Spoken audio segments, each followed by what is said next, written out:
listening to Pharmacy IT and Me, your informatics pharmacist podcast.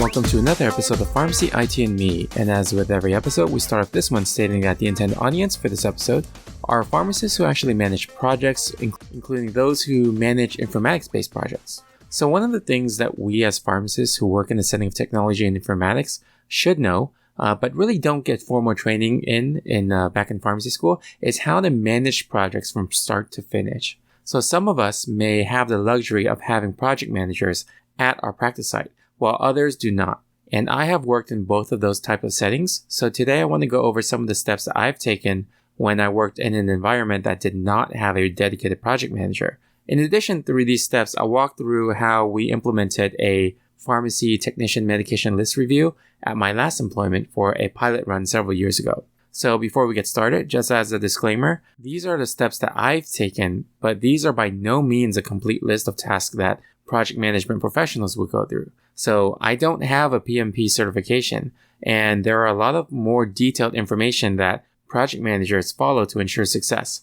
But I think knowing these overall steps would be good enough for smaller projects to succeed. So the steps that I'm going to be going over today are the following. So things pre-go live, that means things that you need to do before a project goes live. So there will be defining the project, identifying the task and setting goals, assessing the cost and time of the tasks, creating a flowchart of possible pathways to get from start to finish, identifying if you have enough resources, and looking into risks and risk management. So when the project goes live, you'll need to continue to monitor its progress, monitor cost, and learn from any mistakes and readjust your plans if necessary. So let's go over each step in context of the medication list review by pharmacy technicians. So first thing is defining the project. This is where we would identify what the project entails. You should be as clear and descriptive as you can be so that there's no question looking back onto the project to see if you were successful or not. So in this case, the project is defined as developing an electronic form and workflow that would help a pharmacy technician to review and document medication lists in an emergency department setting. So that's what I define my project as. So the next step is looking at identifying the tasks and goals. So you need to break down all the tasks that are required in order to achieve the final project goal. In the context of this project, tasks can include pharmacy technician training, workflow design, electronic form creation and design, which includes some of the programming aspects of it, report writing, which also includes some programming aspects. And so when defining goals, you got to make sure that they are SMART goals, and that's an acronym. So the acronym of SMART, it stands for specific, measurable, achievable, realistic, and time-bound. So the next thing is assessing cost and time. So for every task that you identify, now you have to put an estimate of how long those tasks will take. This will help with giving an overall total time it will take for the project. When I define task times, what I usually do is add about maybe 50% to the actual time it will take to finish a task. And the reason I do this is because you kind of never know if you run into an issue that may cause an extended delay in completing a task. So by adding that 50%, you give yourself a little of a buffer. So for the training of our electronic form, there was a delay in getting pharmacy technicians to access to the train domain, and that caused the training task to be delayed. So adding that 50% additional kind of helped buffer for that. So the next thing I said was to create a flowchart, and having a flowchart or a timeline of different paths to take can help you in choosing the most efficient path. The other thing is that if you reach a roadblock in your most efficient path, this flowchart also allows you the ability to choose an alternate path. And I also find that totaling the time it takes for each path is also a good way of helping you choose a backup plan. So the next thing I have is identifying resources. So having all the tasks and timelines are great, but do you have enough resources to do it? So for this particular project, we had a good timeline plan, but forgot to account that for certain pharmacy technicians, they had vacations coming up. So had we been more thorough with identifying our resources, we would have known that there were possibly lacking resources that we would need. So subsequently, this kind of extended the project timeline, or we also had to try to find people to backfill for those positions. So the next thing I have is looking into risks. What I mean by looking into risks is making sure that we have backup plans for failures.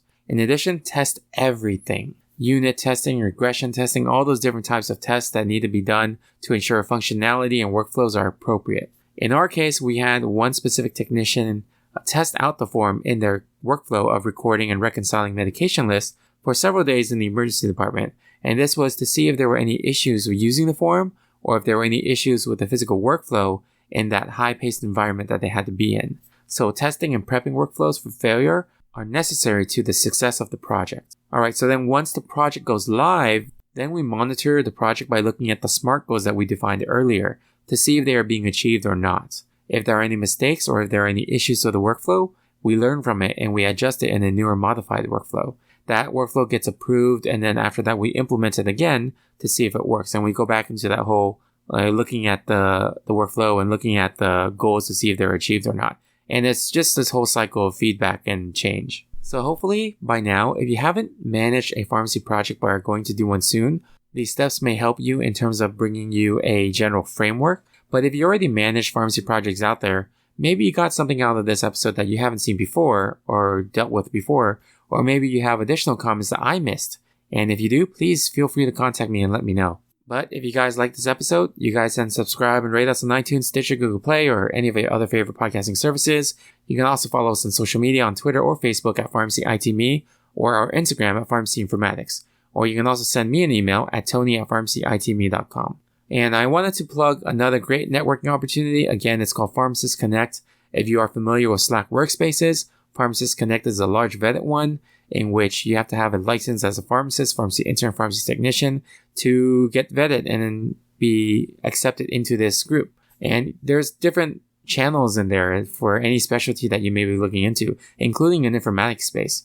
And it's absolutely a great place for networking, and I met some great colleagues on there. So you can find out more by visiting pharmacistconnect.com, which is PharmacistConnect.com. Thank you again for listening. I'll see you on the next episode of Pharmacy IT and Me. And remember, technology is a tool, patient care is the goal.